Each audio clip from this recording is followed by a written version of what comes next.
Yo, what's going on, guys? Man, I don't even, this feels so weird. Like, even trying to do the intro, I've actually had to re-record this like multiple times just because it's been so long since I've done this. And that's kind of what this video is about. Just kind of let you guys know why I dropped off, what happened, why I stopped filming and putting out videos. I was on a pretty good roll there, putting them out pretty much daily for a solid, like, I think 60 days, maybe 90 days. I can't even remember. But you know, a lot of things happened that led up to that, and kind of led to me sort of taking a break. It wasn't really planned, but there's a whole lot of things that happened. So we're going to roll back. We're going to roll back all the way to February, which is when I released my last video. I can't remember the exact date, but that's kind of when everything kind of started, or should I say stopped. I live in Houston, Texas. If you've been following me for a while, you already know that. And we got a major freeze throughout the entire city, and it lasted days. It lasted like 5 days. The whole city was on shutdown. You couldn't really go anywhere. Everything was iced over. People were without power, water, myself included. You know, we were without power, I think, for the better part of 2 to 3 days. It would occasionally come on and go back off again. And so without power and water, and the temperatures were, I think, down in the teens, like 12 or something like that, it got really cold. And fortunately, where I was living, we had a gas fireplace, and that was literally what saved us and helped us to get through. But in the process of that happening, and being without any power, any electricity, I couldn't upload. I couldn't upload to YouTube. I couldn't film videos. I couldn't do anything that I would usually do. I couldn't even, you know, go back and forth to work. Everybody, the whole city, like I said, was on shutdown. Houston's not a city that's designed for extreme cold weather. And I know that a lot of other cities and states might laugh at us because of the whole city shutting down. But the reality is, Houston's a very humid city. So even when it's cold, there's a lot more moisture here than there is in other places. So when we get snow, which we got snow, ours is like a slippery, wet, icy snow. It's not like a powder snow, like, I guess, you know, I've never been to Colorado, but you can see when they toss up snow, it comes down almost like dust, you know. That's not how ours is. It's like going to your freezer and getting ice cubes and, you know, grinding them down and throwing that in the air. That's kind of the equivalent of what we get when we get snow or ice here. So that was kind of what started it all. But in all honesty, it kind of put things into perspective too. It made me realize that I was spending too much time, dedicating too much time to YouTube. So at the time that this happened, I was putting out 2 videos a day. And in between that, I was still trying to upkeep the puzzle videos that I was putting out once a week, and the occasional other video, whether it was like a food video, travel video, something else, once a week as well. So I would literally get up in the morning for work, you know, 7 o'clock, 8 o'clock in the morning, get to work an 8 or 9 hour day, come home, have dinner, film, edit, export. While the videos were exporting, I would jump over to one of the many websites that I own and run, start prepping all those posts to go live when the YouTube videos go live, make all my thumbnails, do all the social media scheduling, pretty much everything you could think of. And then by the time those videos were finally done exporting, then I needed to import those or upload those into YouTube, get all the proper tagging for YouTube, all my descriptions, put all my affiliate links. You know, there's a lot that goes in to doing YouTube that people don't really realize, a lot of preparation and things that go on in the background. So by the time I was done doing all of this stuff pretty much every single day, I was going to bed anywhere between 2 and 4 a.m. And then I was back up again, like I said, 7, 8 o'clock in the morning, go to work.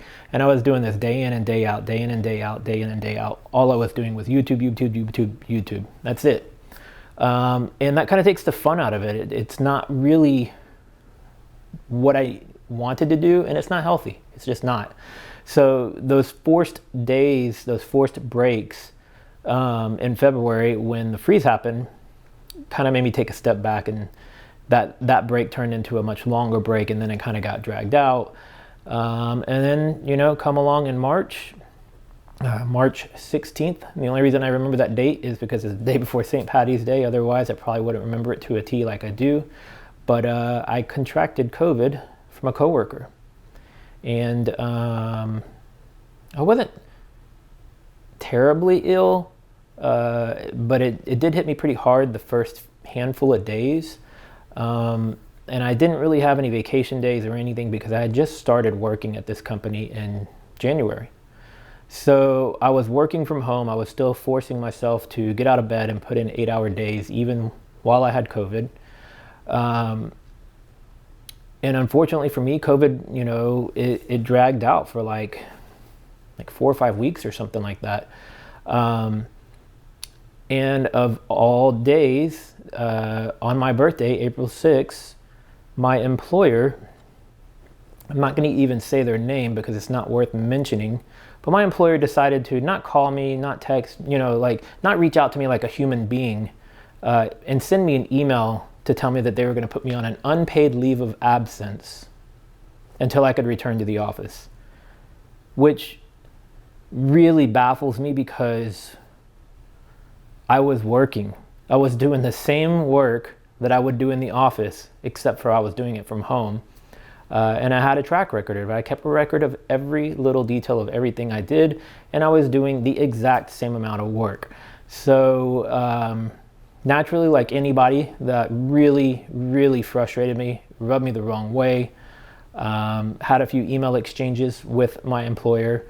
And then they, wanted to claim that I didn't contract it at the office, which that made me even more irate because I had been quarantining, not going absolutely anywhere except for back and forth to work.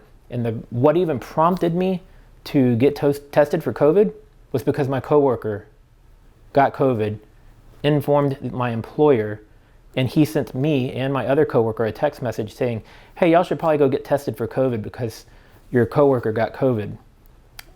So then for him to later come back and try to deny or disclaim the fact that I got it at work. So again, I'm not going to go on anymore about that, but that oddly enough led to something better. The moment I finished reading that email and going back and forth with him, I happened to just, for whatever reason, I went into my phone, it's like it's time to clear out my voicemails. I don't know, it was just a weird thing. It was something that was telling me, go listen to your voicemails. I never listen to my voicemails. I don't like voicemail. If I could disable it from my phone, I would. But something told me, go listen to the voicemails. So I went and listened to the voicemails, and lo and behold, March 17th, the day after I got COVID, 3-4 weeks prior, another job that I had applied to reached out to me to interview me for a position. This is a company that I had worked for previously from 2015 to 2017. Loved the company, loved everything I was doing there. But there was just some differences between one person there that made it basically very difficult for me to do my job, and I had just had enough and I left. And the reason I reapplied is because I found out that person was no longer there. So that's the basic version of that. But good news is though, got the news that they're putting my former employer was putting me on an unpaid leave of absence on a on a Tuesday, got the job offer and accepted on a Wednesday, tested negative for COVID on a Thursday, went into my employer that put me on an unpaid leave of absence on a Friday. I cleared out my office and I quit. Whatever your thoughts are on COVID, if you're vaccinated, you're not vaccinated, you mask up, you don't. I feel like everybody has their own opinions about that, and that's not what this is about. I think as an employer,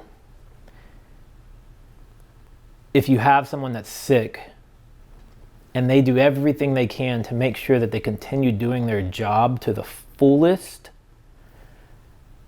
and then you try to take away their pay when they're already in a very bad position as far as being sick, I just think that's just a terrible thing to do.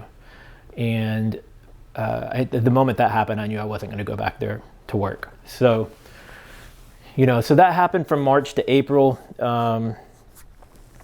And, I went to the new job, or returned to a former job, I should say. And it's great. I love it. Everything's going really well. I manage the marketing department for a mortgage company. I've got 2 people that report to me directly, great employees, better benefits, better pay. I mean, like everything across the board is a step up. But in taking that job, it kind of sealed the fate of my plans to travel full time in my RV. So the trade-off was, okay, I've got solid employment again, but now I can't really travel. So I basically made the decision that I was just going to have to sell the truck and the RV, because it doesn't make sense for me to try to carry all those expenses if I'm not going to get to use it. And where I was living at the time with my friend was a temporary solution to be living with him. And so once all this took place, I was like, all right, I gotta, get this done. I gotta sell the truck, gotta sell the RV, and move somewhere else. And so that's kind of, in May, I sold my truck. Oddly enough, I sold my brand new truck and I made a profit on it a year later. I mean, like a year almost to the day that I sold my truck, and I came out ahead. It's crazy, right? But I was driving a Chevy Silverado 2500 HD, and because of the chip shortage and the production shortage on vehicles, my truck actually gained value because it was still enough in demand. So that was a good thing for me, that I was able to come out ahead. I got another vehicle. And then, I was still trying to sell the RV, but I decided that, you know what, if I'm selling all this stuff and I'm not going to get to do this right now, maybe I'll get to revisit again in the future. Maybe down the line, I'll get to go get the RV and do all of that. Like I'm planned to. That's where I should be doing this right now, but it's just not the right time. Things happen the way they do for a reason. I always say that to people, and I really do believe it. So I decided to move into a loft downtown, in downtown Houston. It's one of those other things. I always wanted to do full-time travel, and I've always wanted to see what it was like to live in the city, like in the middle of the city. I've always lived in Houston, but not like in the heart of Houston.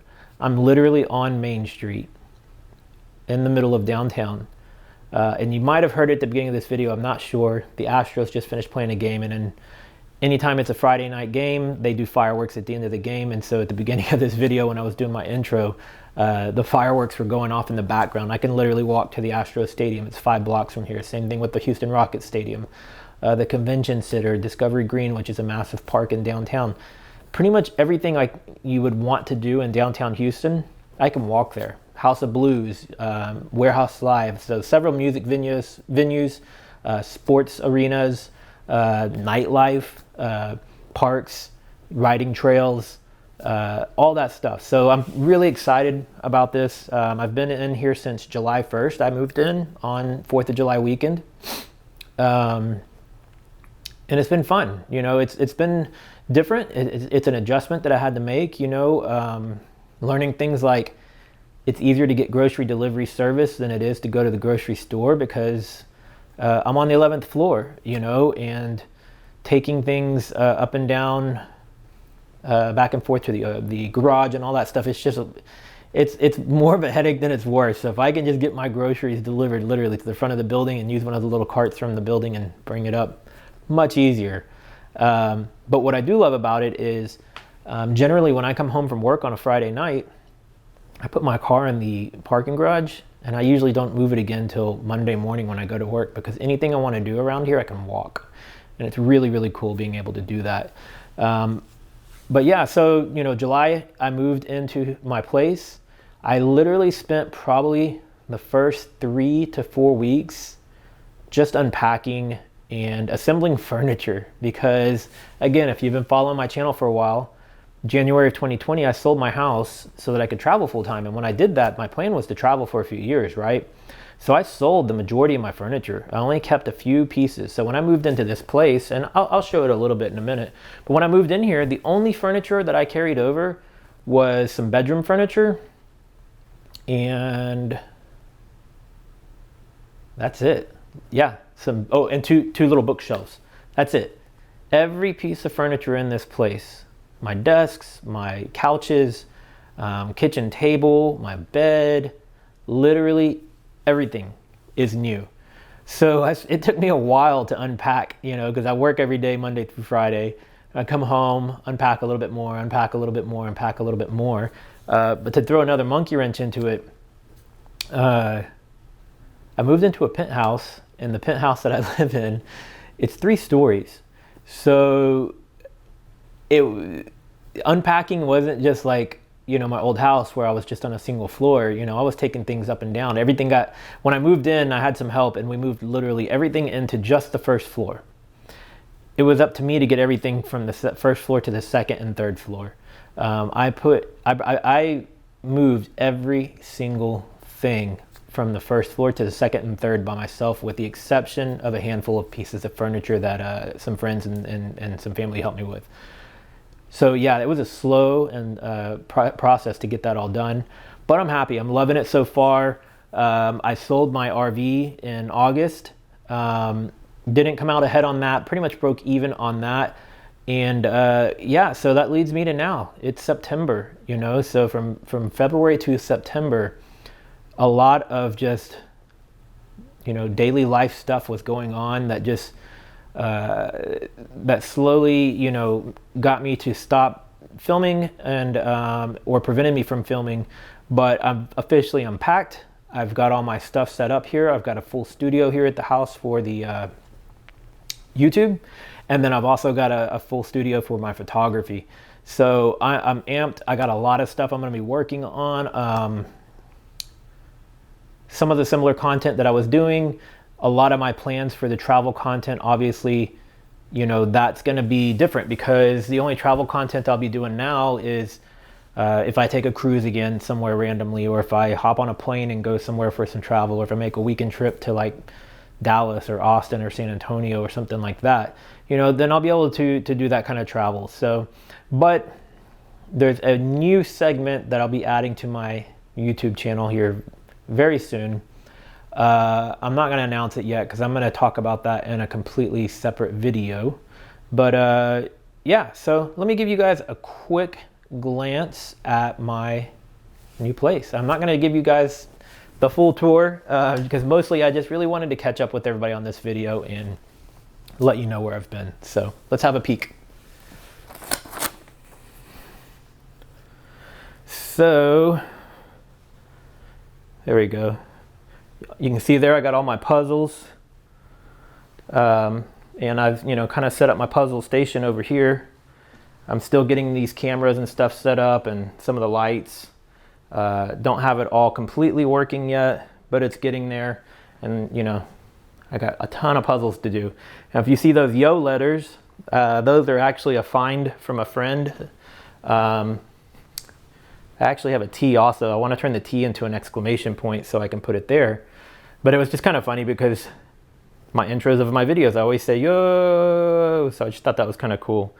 But the new segment of my channel, and you guys can probably figure it out just by seeing, that's what's going to, bad lighting here. But yeah, that's what I'm going to be adding to my YouTube channel. I'll just leave it at that. And then all my studio and everything that I'm doing is on my second floor, but you can kind of have a peek down here at the first floor down there. And then like I said, the third floor is the third floor is where my photography stuff is. So let me come back over here because the light's not good in the other areas. There we go. Yeah, so that's what I've been up to, guys. You know, if you've still been watching my videos and all this time that I've been away, I really appreciate it. I still, you know, been watching my YouTube analytics like I always do, and I've still been continuously getting views daily, lots of them. So my channel, although the content dropped off, my growth and my views has not. So I really appreciate each and every one of you guys. Tell me in the comments what you think all that equipment is for. What do you think I'm going to do? And you know, something else I'm always curious to know this. And I can look at the analytics and stuff, but it doesn't tell me everything, right? So if you watch my YouTube channel somewhat regularly, or you've watched several of my videos, or you just recently subscribed, or you've been subscribed for a long time, what video was it? What landed you on my YouTube channel? And how long have you been subscribed? I'm just curious to know that. I think it would be interesting to find out. And then also, where in the world, or where in the country, where are you? Where are you watching from? You know, tell me. I want to get to know you guys a lot better. That's a big part too of what I've been trying to do with my channel. I want to connect with you guys more. I want to engage with y'all more. So leave me comments on the videos. Go follow me on my social media. You can pretty much find me on any social media platform at Melvin Maya. Literally all of them. You can find me at Melvin Maya. So give me a follow, give me a friend request, give me a like, whether it's Instagram, Facebook, Twitter. I do have a TikTok. I haven't put any content out there yet. I might start putting content out there. Snapchat too, you know, at Melvin Maya. So that's about it, guys. At this point, I'm kind of rambling. I think I covered pretty much everything that tells you where I've been, and somewhat covered what's coming up. So I will see you guys in the next video. Don't forget to like, comment, subscribe, and share this video. Later.